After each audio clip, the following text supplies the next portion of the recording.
ಪ್ರಮುಖ ಸುದ್ದಿಗಳನ್ನು ನೋಡೋಣ ಟಾಪ್ 24ನಲ್ಲಿ. ಕಾಫಿನಾಡು ಚಿಕ್ಕಮಗಳೂರಿನಲ್ಲಿ ಭಾರೀ ಮಳೆಯಾಗಿದ್ದು ಅಲ್ಲಲ್ಲಿ ತಡೆಗೋಡೆಗಳು ಕುಸಿದು ಬಿದ್ದಿದ್ದು ಸಂಚಾರಕ್ಕೆ ಅಡಚಣೆ ಉಂಟಾಗಿದೆ. ಚಿಕ್ಕಮಗಳೂರು ಜಿಲ್ಲೆಯ ಕಳಸಾ ತಾಲೂಕಿನ ಹಳುವಳಿಯಲ್ಲಿ ಘಟನೆ ನಡೆದಿದೆ. ಭಾರೀ ಮಳೆಗೆ ರಸ್ತೆ ಬದಿಯ ತಡೆಗೋಡೆಗಳು ಕೊಚ್ಚಿ ಹೋಗಿವೆ. ಇದರಿಂದ ಕಳಸಾ ತಾಲೂಕಿನ ಹಲವು ಗ್ರಾಮಗಳಿಗೆ ಪರ್ಯಾಯ ರಸ್ತೆ ಕಲ್ಪಿಸಲಾಗಿದೆ. ಕರುನಾಡಿನಲ್ಲಿ ಮಳೆ ಅಬ್ಬರ ಜೋರಾಗಿದ್ದು ಜನಜೀವನ ಅಸ್ತವ್ಯಸ್ತವಾಗಿದೆ. ಹೀಗಿರುವಾಗಲೇ ಮಲೆನಾಡಲ್ಲಿ ಮಳೆ ಅಬ್ಬರ ಮುಂದುವರೆದಿದೆ.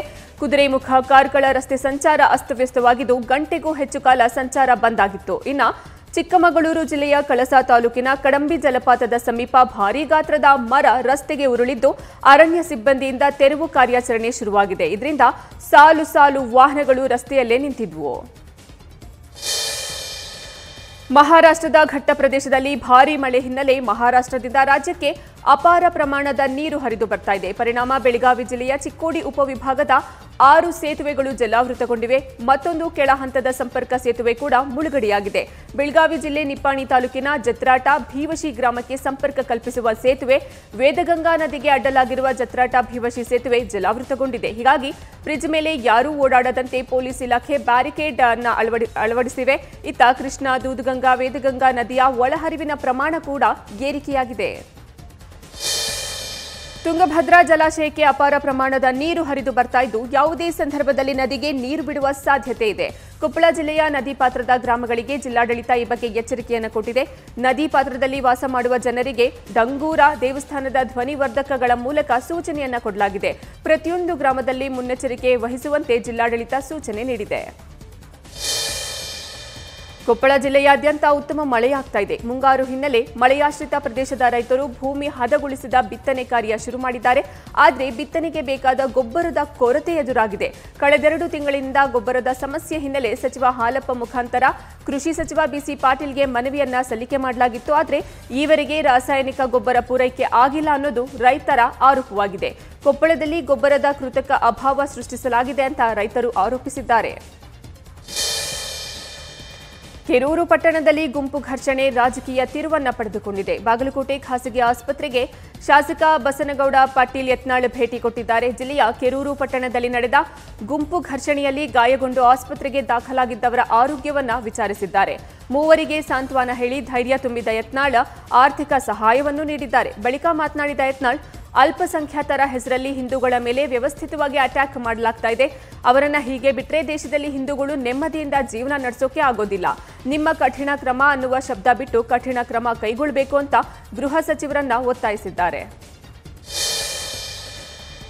2023ರ ವಿಧಾನಸಭಾ ಚುನಾವಣೆ ಹಿನ್ನೆಲೆ ರಾಜಕೀಯ ನಿರ್ಧಾರ ತೆಗೆದುಕೊಳ್ಳಲು ಎಐಸಿಸಿಯಿಂದ ರಾಜಕೀಯ ಸಮಿತಿ ರಚನೆ ಮಾಡಲಾಗಿದೆ. ಕೆಪಿಸಿಸಿ ಅಧ್ಯಕ್ಷ ಡಿಕೆ ಶಿವಕುಮಾರ್, ಮಾಜಿ CM Siddaramaiah, Mallikarjuna Kharge, doctor Parameshwar, H K Patil, M B Patil, K J George, Muniyappa, Dhruva Narayan, Eshwar Khandre, Saleem Ahmed, D K Suresh ರಾಜಕೀಯ ಸಮಿತಿಯಲ್ಲಿ ಅವಕಾಶ ನೀಡಲಾಗಿದೆ.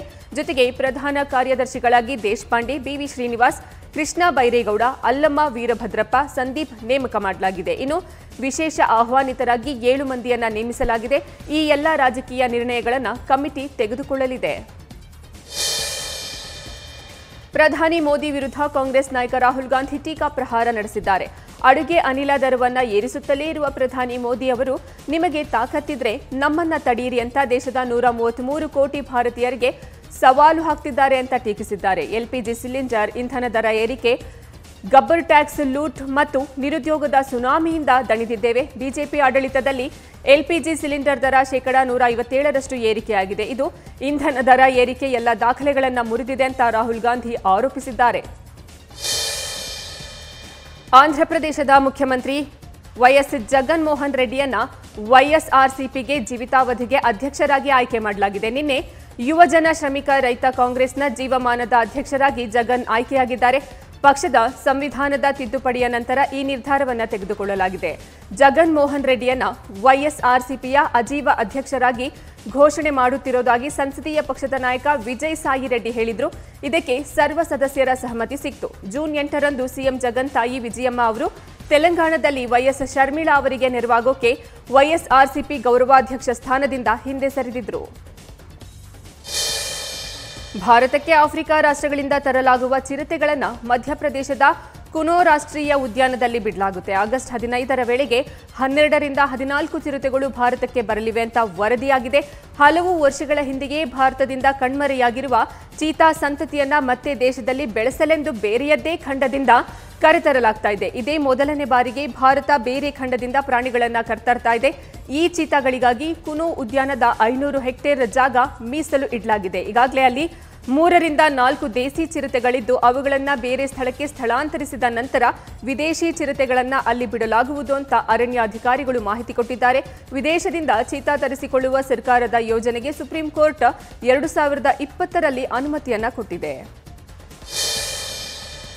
ರಾಜಕೀಯ ಅವಕಾಶವಾದಕ್ಕಾಗಿ ಜನರನ್ನ ವಿಭಜಿಸಲಾಗ್ತಾ ಇದೆ ಅಂತ ಖ್ಯಾತ ಅರ್ಥಶಾಸ್ತ್ರಜ್ಞ ಅಮರ್ತ್ಯ ಸೇನ್ ಆತಂಕವನ್ನ ವ್ಯಕ್ತಪಡಿಸಿದ್ದಾರೆ. ಕೋಲ್ಕತ್ತಾದಲ್ಲಿ ಮಾತನಾಡಿದ ಅವರು, ಭಾರತೀಯರನ್ನ ವಿಭಜಿಸುವ ಪ್ರಯತ್ನಗಳು ನಡೀತಾ ಇದೆ. ರಾಜಕೀಯ ಲಾಭಕ್ಕಾಗಿ ಹಿಂದೂಗಳು ಮತ್ತು ಮುಸ್ಲಿಮರ ಸಹಬಾಳ್ವೆಯಲ್ಲಿ ಬಿರುಕು ಮೂಡಿಸಲಾಗ್ತಾ ಇದೆ ಅಂತ ಆರೋಪಿಸಿದ್ದಾರೆ.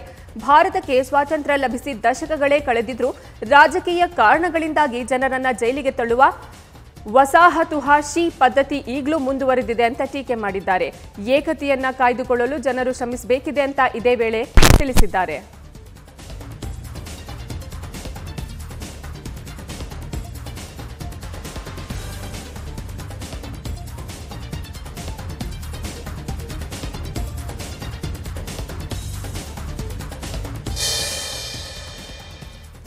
ಜಪಾನ್ನ ಮಾಜಿ ಪ್ರಧಾನಿ ಶಿಂಜೋ ಅಬೆ ಹತ್ಯೆ ಹಾಗೂ ಸೇನಾ ನೇಮಕಾತಿಯ ಅಗ್ನಿಪಥ್ ಯೋಜನೆಗೂ ಸಂಬಂಧ ಕಲ್ಪಿಸಿ ತೃಣಮೂಲ ಕಾಂಗ್ರೆಸ್ ಪಕ್ಷದ ಮುಖವಾಣಿ ಜಾಗೋ ಬಾಂಗ್ಲಾದಲ್ಲಿ ಲೇಖನವನ್ನ ಬರೆಯಲಾಗಿದೆ.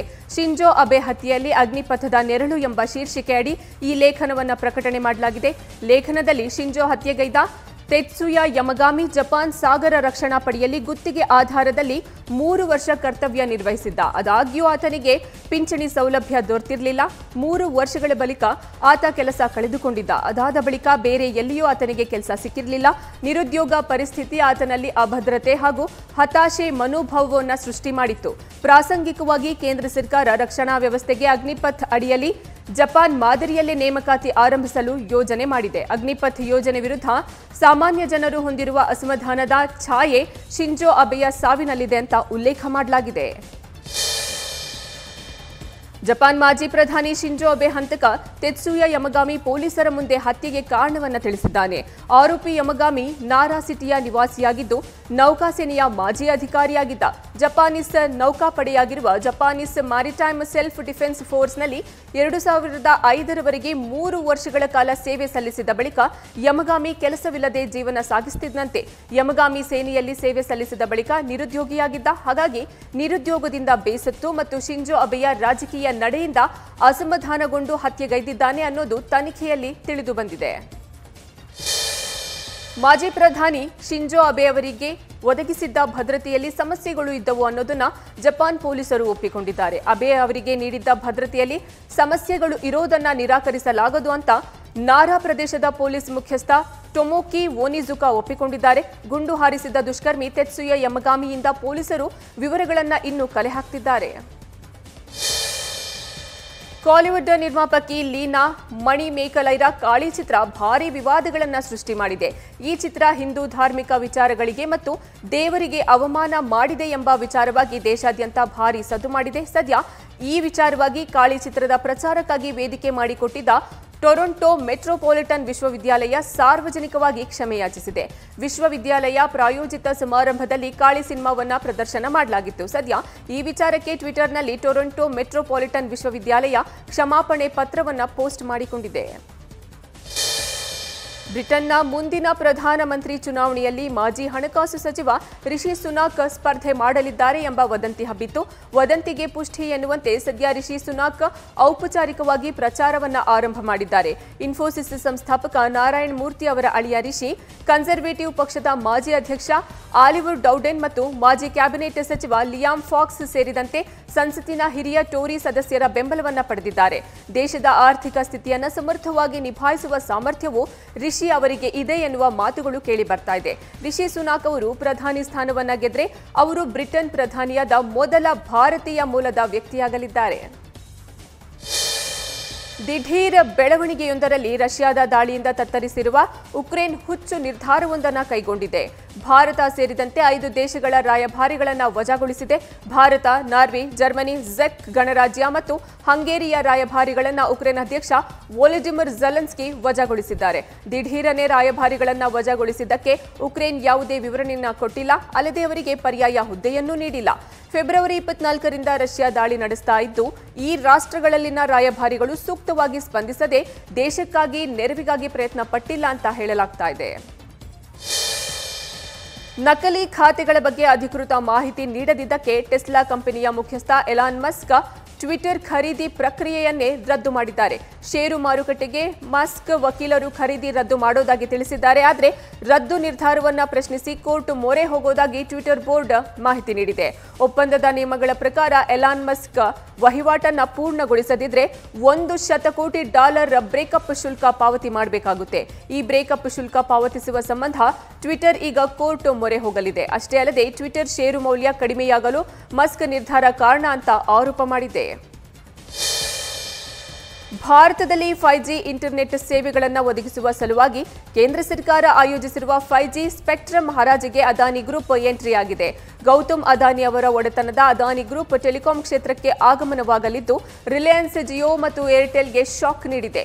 ಭಾರತದಲ್ಲಿ ಜುಲೈ 26 ಶುಕ್ರವಾರದಂದು 5G ಸೇವೆಗಳನ್ನು ಒದಗಿಸುವ ಏರ್ವೇವ್ಗಳನ್ನು ಹರಾಜಿಗೆ ಇಡಲಾಗಿದೆ. ಈ ಹರಾಜಿನಲ್ಲಿ ಗೌತಮ್ ಅದಾನಿ ನೇತೃತ್ವದ ಅದಾನಿ ಗ್ರೂಪ್ 5G ಸ್ಪೆಕ್ಟ್ರಮ್ ಹರಾಜಿನಲ್ಲಿ ಭಾಗವಹಿಸಿದ್ದೇ ಆದಲ್ಲಿ ಮುಖೇಶ್ ಅಂಬಾನಿ ನೇತೃತ್ವದ ರಿಲಯನ್ಸ್ ಜಿಯೋ, ಸುನಿಲ್ ಮಿತ್ತಲ್ರ ಭಾರತಿ ಏರ್ಟೆಲ್ ಹಾಗೂ ವೊಡಾಫೋನ್ ಐಡಿಯಾ ಲಿಮಿಟೆಡ್ನಂತಹ ದೇಶದ ಖಾಸಗಿ ಟೆಲಿಕಾಂ ಕಂಪನಿಗಳಿಗೆ ತೀವ್ರ ಪೈಪೋಟಿ ಎದುರಾಗಲಿದೆ. ವಿಯೆಟ್ನಾಂ ಮೂಲದ ವಿಯೆಟ್ಜೆಟ್ ಏರ್ಲೈನ್ಸ್ ಕಂಪನಿಯು ಅಗ್ಗದ ವಿಮಾನ ಟಿಕೆಟ್ಗಳನ್ನು ನೀಡ್ತಾ ಇದೆ. ಕೇವಲ $26 ದರದಲ್ಲಿ ವಿಮಾನ ಟಿಕೆಟ್ಗಳನ್ನು ನೀಡಲಾಗ್ತಾ ಇದೆ. ಈ ಮಾರಾಟ ಜುಲೈ 7ರಿಂದ ಪ್ರಾರಂಭವಾಗಿದ್ದು, ದೆಹಲಿ, ಮುಂಬೈನಿಂದ ಹನೋಯಿ, ಹೋ ಚಿ ಮಿನ್ಹ್ ಸಿಟಿಗಳಿಗೆ ಪ್ರಯಾಣ ಮಾಡೋಕೆ ಈ ಆಫರ್ ಅನ್ವಯವಾಗುತ್ತೆ. ಎಲ್ಲ ದೇಶೀಯ ವಿಮಾನಗಳು ಮತ್ತು ಅಂತಾರಾಷ್ಟ್ರೀಯ ವಿಮಾನ ಟಿಕೆಟ್ಗಳ ಮೇಲೆ ಭಾರೀ ರಿಯಾಯಿತಿಗಳನ್ನು ನೀಡ್ತಾ ಇವೆ. ಎಲ್ಲ ಪ್ರಯಾಣಿಕರು ಮಾರ್ಚ್ 26, 2023ರಿಂದ ಕಡಿಮೆ ದರದಲ್ಲಿ ಪ್ರಯಾಣಕ್ಕಾಗಿ ಟಿಕೆಟ್ಗಳನ್ನು ಬುಕ್ ಮಾಡಬಹುದಾಗಿದೆ. ಇನ್ನು ಭಾರತೀಯ ಪ್ರಯಾಣಿಕರು ಸೆಪ್ಟೆಂಬರ್ನಿಂದ ಈ ಕೊಡುಗೆಯನ್ನು ಪಡೆಯಲಿದ್ದಾರೆ. ಸದ್ಯ ವಿಯೆಟ್ಜೆಟ್ ನೀಡಿರುವ ಈ ಆಫರ್ ಜುಲೈ 13ರಂದು ಕೊನೆಗೊಳ್ಳಲಿದೆ. ವಿಂಬಲ್ಡನ್ 2022ರಲ್ಲಿ ಮಹಿಳೆಯರ ಸಿಂಗಲ್ಸ್ನಲ್ಲಿ ಹೊಸ ಚಾಂಪಿಯನ್ ಹುಟ್ಟಿಕೊಂಡಿದ್ದಾರೆ. ಕಜಕಿಸ್ತಾನದ ಎಲೆನಾ ರೈಬಾಕಿನ ಫೈನಲ್ನಲ್ಲಿ ಒನ್ಸ್ ಜೆಬುರ್ ರನ್ನ ಸೋಲಿಸುವ ಮೂಲಕ ಚೊಚ್ಚಲ ಪ್ರಶಸ್ತಿಯನ್ನ ಗೆದ್ದಿದ್ದಾರೆ. ಸೆಂಟರ್ ಕೋರ್ಟ್ನಲ್ಲಿ ಐತಿಹಾಸಿಕ ಫೈನಲ್ ಪಂದ್ಯವನ್ನು ಆಡಲಾಯಿತು. ಇದರಲ್ಲಿ ಇವರಿಬ್ಬರು ಆಟಗಾರ್ತಿಯರು ಮುಖಾಮುಖಿಯಾಗಿದ್ರು. ರಷ್ಯಾ ಮೂಲದ ಕಜಕ್ ಆಟಗಾರ್ತಿ ರೈಬಾಕಿನಾ ತನ್ನ ದೇಶದ ಮೊದಲ ಮಹಿಳಾ ಆಟಗಾರ್ತಿಯಾಗಿ ಗ್ರ್ಯಾಂಡ್ ಸ್ಲಾಮ್ ಫೈನಲ್ ತಲುಪಿದ್ರೆ, ಮತ್ತೊಂದೆಡೆ ಟ್ಯುನೀಷಿಯಾದ ಓನ್ಸ್ ಅವರು ಆಫ್ರಿಕಾ ಮತ್ತು ಅರಬ್ ಪ್ರದೇಶದಾದ್ಯಂತ ಗ್ರ್ಯಾಂಡ್ ಸ್ಲಾಮ್ ಫೈನಲ್ ತಲುಪಿದ ಮೊದಲ ಮಹಿಳಾ ಆಟಗಾರ್ತಿಯಾಗಿದ್ದಾರೆ. ತಮಿಳಿನ ಖ್ಯಾತ ನಟ ಚಿಯಾನ್ ವಿಕ್ರಮ್ ಹೃದಯ ಸಂಬಂಧಿ ಸಮಸ್ಯೆಯಿಂದಾಗಿ ಆಸ್ಪತ್ರೆಗೆ ದಾಖಲಾಗಿದ್ದು, ಅವರನ್ನು ಪರೀಕ್ಷಿಸಿರುವ ವೈದ್ಯರು ಅವರ ಆರೋಗ್ಯ ಸ್ಥಿರವಾಗಿದೆ ಅಂತ ಹೇಳಿದ್ದಾರೆ. ಚೆನ್ನೈನ ಕಾವೇರಿ ಆಸ್ಪತ್ರೆಗೆ ವಿಕ್ರಮ್ ದಾಖಲಾಗಿದ್ದು, ಆಸ್ಪತ್ರೆಯ ವೈದ್ಯರು ಚಿಕಿತ್ಸೆ ನೀಡುತ್ತಿದ್ದಾರೆ. ಪ್ರಸ್ತುತ ಅವರ ಆರೋಗ್ಯ ಸ್ಥಿರವಾಗಿದ್ದು, ಅಭಿಮಾನಿಗಳು ಆತಂಕ ಪಡುವ ಅಗತ್ಯ ಇಲ್ಲ ಅಂತ ಆಸ್ಪತ್ರೆ ಮೂಲಗಳು ತಿಳಿಸಿವೆ. ಇದೇ ವಿಚಾರವಾಗಿ ವಿಕ್ರಮ್ ಪುತ್ರ ಧ್ರುವ್ ಕೂಡ ಸಾಮಾಜಿಕ ಜಾಲತಾಣದಲ್ಲಿ ಮಾಹಿತಿ ನೀಡಿದ್ದು, ಅಪ್ಪ ವಿಕ್ರಮ್ ಹೃದಯ ಸಂಬಂಧಿ ಸಮಸ್ಯೆಯಿಂದಾಗಿ ಆಸ್ಪತ್ರೆಗೆ ಬಂದಿದ್ದಾರೆ. ವೈದ್ಯರು ಚಿಕಿತ್ಸೆ ನೀಡಿದ್ದು ಅವರು ಆರೋಗ್ಯವಾಗಿದ್ದಾರೆ. ಅವರಿಗೆ ಹೃದಯಾಘಾತವಾಗಿಲ್ಲ, ಯಾರೂ ಆತಂಕ ಪಡುವ ಅಗತ್ಯ ಇಲ್ಲ ಅಂತ ಸ್ಪಷ್ಟನೆ ಕೊಟ್ಟಿದ್ದಾರೆ. ನಟಿ ರಶ್ಮಿಕಾ ಮಂದಣ್ಣ ಸದ್ಯ ತೆಲುಗು, ತಮಿಳು, ಹಿಂದಿ ಸಿನಿಮಾ ರಂಗದಲ್ಲಿ ಸಿಕ್ಕಾಪಟ್ಟೆ ಬ್ಯುಸಿಯಾಗಿದ್ದಾರೆ. ಇತ್ತೀಚೆಗೆ ರಶ್ಮಿಕಾ ಜನಗಣ ಮನ ತೆಲುಗು ಸಿನಿಮಾದಲ್ಲಿ ವಿಜಯ್ ದೇವರಕೊಂಡ ಜೊತೆ ನಾಯಕಿಯಾಗಿ ನಟಿಸಲಿದ್ದಾರೆ ಎಂಬ ಸುದ್ದಿಯಾಗಿತ್ತು. ಆದರೆ ವಿಜಯ್ ದೇವರಕೊಂಡ ಜೊತೆ ನಾಯಕಿಯಾಗಿ ಕಾಣಿಸಿಕೊಳ್ತಿಲ್ಲ ಅಂತ ಚಿತ್ರತಂಡ ಹೇಳಿದೆ. ಸಿನಿಮಾದ ಒಂದು ವಿಶೇಷ ಹಾಡಿನಲ್ಲಿ ವಿಜಯ್ ದೇವರಕೊಂಡ ಜೊತೆ ಹೆಜ್ಜೆ ಹಾಕಲಿದ್ದಾರೆ ಎನ್ನಲಾಗಿತ್ತು. ಆದರೆ ಈಗ ಈ ಸಿನಿಮಾದಲ್ಲಿ ರಶ್ಮಿಕಾ ಮಂದಣ್ಣ ನಟಿಸ್ತಾ ಇಲ್ಲ, ಯಾವುದೇ ಹಾಡಿನಲ್ಲೂ ಕಾಣಿಸಿಕೊಳ್ಳೋದಿಲ್ಲ ಅಂತ ಚಿತ್ರತಂಡದ ಆಪ್ತ ಮೂಲಗಳು ಮಾಹಿತಿ ನೀಡಿವೆ ಅಂತ ಟಾಲಿವುಡ್ನಲ್ಲಿ ವರದಿಯಾಗಿದೆ. ಆಲಿಯಾ ಭಟ್ ಹಾಲಿವುಡ್ ಸಿನಿಮಾದಲ್ಲಿ ನಟಿಸುತ್ತಿರುವುದು ಗೊತ್ತೇ ಇದೆ.